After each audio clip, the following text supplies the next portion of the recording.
Greetings, family. My name is Vicki Dillard for African Diaspora News Channel. Thank you so much for tuning in, family.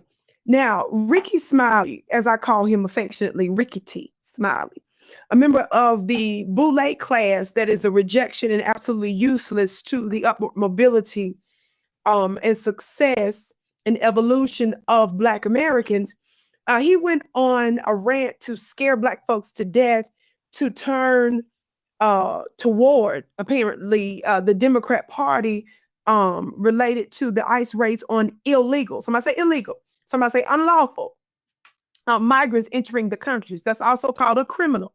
Anybody else in America that commits a crime, no matter if it's a light one, non-violent, non-threatening, doesn't hurt anybody else, they still consider that person in the proper context. When they commit a criminal a crime, they consider them to be a criminal. Now, Ricky Smiley tells us that we need to listen to Joy Reid to educate ourselves when he's trying to scare us to death in this clip. Listen closely, watch this. I'm not trying to scare nobody, but we are in danger. If you haven't been watching the news and checking out everything that's going on, we're in a lot of danger right now. Because the Constitution, the United States Constitution, as we know it, they about to cut all through that. And we are accustomed to having rights. All of your rights, all of our rights is at risk right now.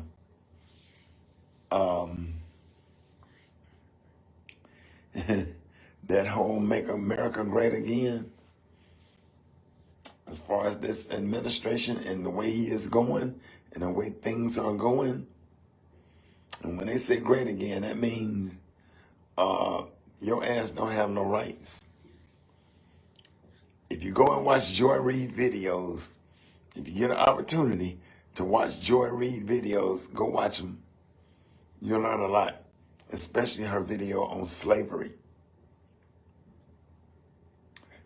Oh, we're gonna wait till the midterm election comes. Ain't gonna be no midterm election. You better look into getting a dual citizenship somewhere if you can, because things about to get ugly. Things about to get really ugly. Yep, and I'm scared. Scared.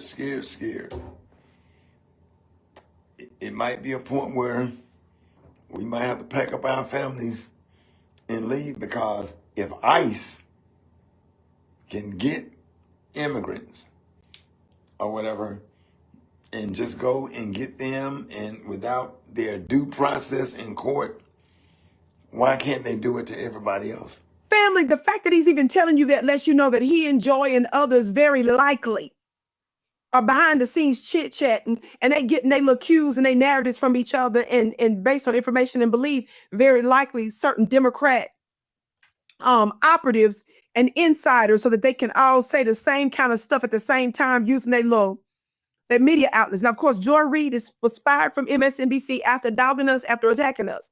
Now, Joy specifically attacked those of us that are for reparations for Foundation of Black Americans. She attacked literally the legacy of slavery in America. Watch these two short clips. And so now we have a whole campaign getting several campaigns, by the way. We have identified at least 5 existing campaigns that are focused on getting Black people to do only one thing, not vote for the Democrats. And can you name one of those 5 campaigns? I mean, we put up from the report that you're saying that there's a conversation about reparations that has to do with it. There's a criminal justice conversation. Yes. There's an immigration. Go on. Mm-hmm. Reparations, immigration, reparations, immigration, and anything that has to do with the criminal justice system. So the reason that the targeting of Kamala around being a cop is important is because anything that hinges on criminal justice becomes a divisive issue and is being used as a weapon right now. Are there real issues? Absolutely. I want to make sure that people don't dismiss the fact that there are some real issues that we're talking about. I think you had Cory book on here talking about police brutality. These are key, important issues to our community. We know that this is the case because in the previous election in 2016, Black Lives Matter was targeted because of their campaign that was focused on police brutality. Right. It's still existing. It's still happening right now. It's just that we're not seeing a way to handle this and do a counter narrative. Very quickly, we're out of time, but how can people tell the difference between the real, genuine thing of Black Lives Matter and the ones that are just designed to make you not vote? How do you even tell? So you can tell right away by the language that they use most of the time. But if you see anyone who says basically tangibles or you're not getting our vote without us getting something back, you should start to pause and take a better look at what they're saying. Better look at those accounts and seeing what they're saying. I mean, it strikes me that journalists, including journalists of color, are going back and re-asking the same questions that were asked about Barack Obama, when anyone who's thinking logically knows that birtherism is stupid. Kamala Harris was born in Oakland, California. The end. Black people were enslaved in the Caribbean. They were enslaved in America. You get here, It doesn't make a difference. Black people were enslaved in the Caribbean. They were enslaved in America. You get here, It doesn't make a difference. You get here, It doesn't make a difference. Now, for Ricky Smiley, what the hell do we need to listen to her for? And we don't have any problem with folks that have immigrant backgrounds like Joy Reid does, because she is a child of immigrants, migrants. But you do not get to come to our country that we built and shed with our blood and disrespect us. And then you are made a fool of now, real strong fool. Because you fired after doing all that bootlicking and shucking and jiving for the Democrat Party, thought you was the exemption. Disrespected us, targeted us like she did in that chart that you just saw there. She did that, I think, I want to say about 2019 or so, family. She literally used our phrases, our terms, our names to refer to us, put us up on a big fat chart and made us a target. I wish I would cry a river. And anybody that supports such a knucklehead and that disrespects us, like the Charlemagne, the guys, and the Breakfast Club, and all them other knuckleheads over there. Talk back to me. I can't wait to hear what y'all have to say about it, but we're not taking our cues from you.